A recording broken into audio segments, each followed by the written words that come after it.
Association of Telangana hire institutions ఈ రాష్ట్రంలో ఉన్నటువంటి అన్ని కళాశాలలు అన్ని అసోసియేషన్స్ కలిపి ఏర్పరచుకున్నటువంటి సంస్థ. దాని అధ్యక్షుడిగా రమేష్ బాబు నిమ్మటూరి నేనున్నాను. ట్రెజరర్గా కృష్ణారావు గారు, ఆర్గనైజ్ సెక్రటరీగా సునీల్ కుమార్ గారు, మెంబర్ మేమంతా executive committee of federation of association of Telangana hire institutions గత 6 నెలల నుంచి ఫీ రియంబర్స్మెంట్ విషయంలో ప్రభుత్వానికి వివిధ రకాలైనటువంటి ప్రతిపాదనలు పొందాలి. ఆ వివిధ రకాలైన ప్రతిపాదనలో ప్రభుత్వం డబ్బు ఇవ్వవలసిన అవసరం లేదు. ఎడ్యుకేషన్ బ్యాంక్ ఏర్పరిచి ఎడ్యుకేషన్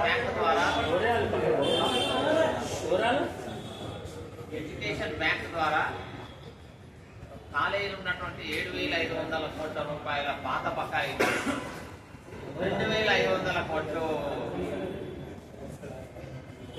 ఈ సంవత్సరం ఉన్నటువంటి బకాయిలన్నీ కూడా ఇవ్వమని చెప్పాము. వాళ్ళు ప్రతిపాదనను మేము చీఫ్ సెక్రటరీ గారికి, డిప్యూటీ సెక్రటరీ గారికి, తర్వాత డిప్యూటీ చీఫ్ మినిస్టర్ గారికి అందరికీ కూడా మేము ప్రజెంటేషన్ చేశాం. ఆ ప్రజెంటేషన్ లో వాళ్ళన్నీ కూడా ప్రతిపాదన చేశాము. కానీ దురదృష్టం ఏంటంటే గత 6 నెలల నుంచి మేము ఎన్ని ప్రతిపాదనలు వచ్చినా కూడా ప్రభుత్వం నుంచి ఎటువంటి నిర్ణయం తీసుకోకుండా దాన్ని కాలయాపన చేస్తున్నాం. ఇటువంటి సిచ్యువేషన్ లో కళాశాలలు ఇప్పటికీ 6-7 నెలల నుంచి విద్యార్థులకు మొత్తం ఎంప్లాయీస్ సాలరీ ఇవ్వనటువంటి పరిస్థితి. ఈ సిచ్యువేషన్ లో మేము ప్రభుత్వాన్ని వెంటనే ఒకటే దసరా పండుగ వచ్చింది. ఒక్కరికి కూడా ప్రైవేట్ కళాశాలలో ఉన్నటువంటి 90% కళాశాలలో ఉన్నటువంటి ఎంప్లాయీస్ ఈరోజు సాలరీస్ పండుగ ఎలా జరుపుకోవాలని చెప్పేసి అటెండర్లు కూడా మమ్మల్ని నిలదీస్తున్నారు. ఇటువంటి సిచ్యువేషన్ లో మేము ప్రభుత్వాన్ని, సీఎం గారిని వెంటనే ఒకటి దసరా పండుగ లోపల మాకు ఉన్నటువంటి బకాయిలన్నీ ఇప్పించేసి అట్లీస్ట్ 50% ఇచ్చి రిమైనింగ్ 50% సెప్టెంబర్ ఇవ్వాలని. ఒకవేళ ఇవ్వకపోతే మన దేశంలో మోక్షగుండం విశ్వేశ్వరయ్య అంటే ప్రతి ప్రొఫెషనల్ ఒక ఆత్మీయతతోని, అనురాగంతోని అత్యంత ఆదరణ కలిగినటువంటి వ్యక్తి. ఆ దినాన్ని సెప్టెంబర్ 15 మేము బ్లాక్ డే ప్రకటిస్తూ సెప్టెంబర్ 15 నుంచి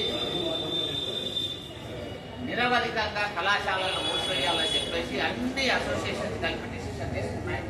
సో ఈ డిసిషన్ ప్రకారం సెప్టెంబర్ 15 నుంచి సెప్టెంబర్ 15 బ్లాక్ డే, సెప్టెంబర్ 15 నుంచి కళాశాలలు నిరవధికంగా మూసివేయబడుతుందని చెప్పేసి పత్రికాముఖంగా ప్రభుత్వానికి మేము విన్నపం చేస్తున్నాం. మా దాంట్లో ఈ అసోసియేషన్ లో రాష్ట్రంలో ఉన్నటువంటి అన్ని ఇంజనీరింగ్ కళాశాలలు, అన్ని ఫార్మసీ కళాశాలలు, అన్ని ఎంపీఎంసీ కళాశాలలు, నర్సింగ్ కళాశాలలు, పారామెడికల్ కళాశాలలు, లా కళాశాలలు, బిఎడ్ కళాశాలలు, ఆర్కిటెక్చర్ కళాశాలలు అన్నీ కూడా ఈ అసోసియేషన్ల మెంబర్స్ అందరూ కలిసి నిర్ణయం తీసుకోవడం జరిగింది. మాకు తోడుగా డిగ్రీ కళాశాల యాజమాన్యాల సంఘం ఏదైతే ఉందో వేరుగా వాళ్ళు చేసినా కూడా ఆ రోజు సంఘీభావంగా మాతో కూడా మేము కలిసి వస్తామని చెప్పేసి వాళ్ళు వాలంటీర్గా వాళ్ళకు మాతో కలిశారు. వాళ్ళు కూడా మాకు సపోర్ట్ చేసుకుంటూ సెప్టెంబర్ 16 నుంచి వాళ్ళు కూడా బంద్ చేస్తామని చెప్పేసి నిర్ణయం